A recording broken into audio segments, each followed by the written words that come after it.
PRT lapian UPLA chairman Chenlok secretary Loki B Akai Chenlok Dice from Gedo MEC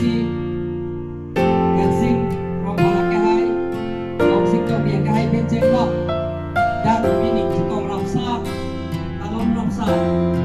Raya Pintu yang lomot বহুদিনৰ পৰা তেওঁলোকৰ আন্দোলন কৰি আহিছে সংগ্ৰাম কৰি আহিছে যে বন্দুক দিছে তেখেতসকলে আৰ্ম ষ্ট্ৰাগল কৰিছে আৰ্মছ ৰেভলিউচন কৰিছে বন্দুকডাল তেওঁলোকে আন্দোলন কৰিছে 6টা অস্ত্ৰ ধৰা সংগঠন NLF PDC PLA PDCK আৰু 3টা KPLT টোটেল 6টা সংগঠনে আজি কেন্দ্ৰ চৰকাৰ আৰু ৰাজ্য চৰকাৰৰ লগত স্বাক্ষৰ MOS চুক্তি কৰা হৈছে মেমোৰেণ্ডাম অফ সেটেলমেণ্ট 2021 কেন্দ্ৰ চৰকাৰ আৰু ৰাজ্য চৰকাৰৰ লগত তেওঁলোকে শান্তি চুক্তি কৰিছে এই শান্তি চুক্তি কৰা স্বাক্ষৰ কৰা আজি 4 বছৰ হৈছে এই 4 বছৰত তেওঁলোকে আজি উদযাপন কৰিছে গতিকে তেখেতসকলৰ বহুত চাপত আছে তেওঁলোকৰ সমস্যাবিলাক আছে চৰকাৰৰ শান্তি চুক্তি মেমোৰেণ্ডাম অফ সেটেলমেণ্ট এগ্ৰিমেণ্ট এই দফা ঠোচ যে সমস্যাবিলাক সমাধান কৰাৰ স্বাৰ্থত আজি তেখেতসকলে আলাপ আলোচনা কৰাইছে আৰু তেখেতসকলৰ বহুত কেছ আছে কেছৰ পৰা আৰম্ভ কৰি বেলেগ বেলেগৰ ইছ্যু আছে গোটেইখিনি ইছ্যু কৰিছে এই কথালৈ আমি কেন্দ্ৰ চৰকাৰৰ কাম কৰি আছোঁ আৰু 7 তাৰিখে আমি হেৰি কৰি আছোঁ যাতে নেক্সট পাৰ্লিমেণ্টত যাতে 125th চেচনৰ এমেণ্ডমেণ্ট যদি কৰে পাৰ্লিমেণ্টৰ পাছ হয় তাৰ কাৰণে আমি গৃহমন্ত্ৰী অমিত ডাঙৰীয়া লগ 4 বছৰ হৈ গ'ল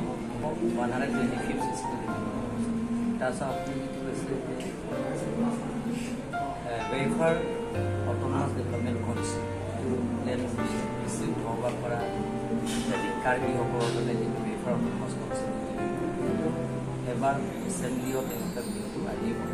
বিল পাছ কৰাৰ পিছত আমি এই অট'নমাছ ছাৰ মুখ্যমন্ত্ৰীয়ে আশ্বাস দিছিলে এই ছেছনৰ 100% ওলাই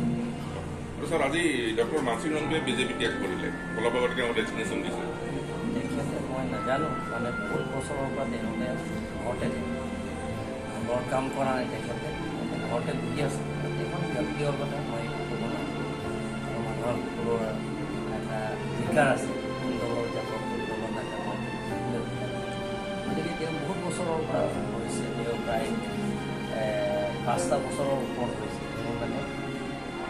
ঘৰৰ কাৰ্যসূচী কামবিলাকৰ পৰা নাই ঘৰতে বহি আছে আজি ওলাই আছে তেওঁ কি দলৰ যোগদান কৰিব তেওঁ সিদ্ধান্ত তেওঁৰ পৰতীয়াকৈ বিজেপিক ক্ষতি কৰিব পাৰে একো কৰিব নহয় তেওঁ নহয় মই যদি বিজেপি ত্যাগ কৰিলেওতো কোনো ক্ষতি কৰিব কাৰণে কাৰ্বি আংলং ৰাইজে সকলো জাতি জনগোষ্ঠী মানুহে কাৰ্বি আংলঙক এটা স্থায়ী শান্তি বিচাৰিছে এই স্থায়ী শান্তিও এটা আনিছে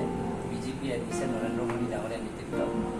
গৃহমন্ত্ৰী অমিত শ্বাহ ডাঙৰীয়া আৰু লগতে ডক্টৰ হিমন্ত বিশ্ব শৰ্মাৰ চেষ্টাৰ ফলত আজি কাৰ্বি আংলঙত সকলো জাতি জনগোষ্ঠীৰ একেলগে এটা স্থায়ী শান্তি আছে তাৰপিছত কাৰ্বি আংলঙৰ 26টা সমষ্টিত সকলো জাতিতে এটা সমান্তৰাল হিচাপে কামবিলাকৰ লাহে লাহে আগুৱাই লৈ গৈছে কামবিলাক ডেভেলপমেণ্টৰ কামবিলাক গতিকে মানুহে ইয়াত জানে বুজি পায় যে নৰেন্দ্ৰ মোদী ডাঙৰীয়া নেতৃত্ব চৰকাৰ বিজেপি চৰকাৰ ডক্টৰ হিমন্ত বিশ্ব শৰ্মা ডাঙৰীয়াৰ চৰকাৰ বিজেপি চৰকাৰ টিম কাৰ্বি আংলঙত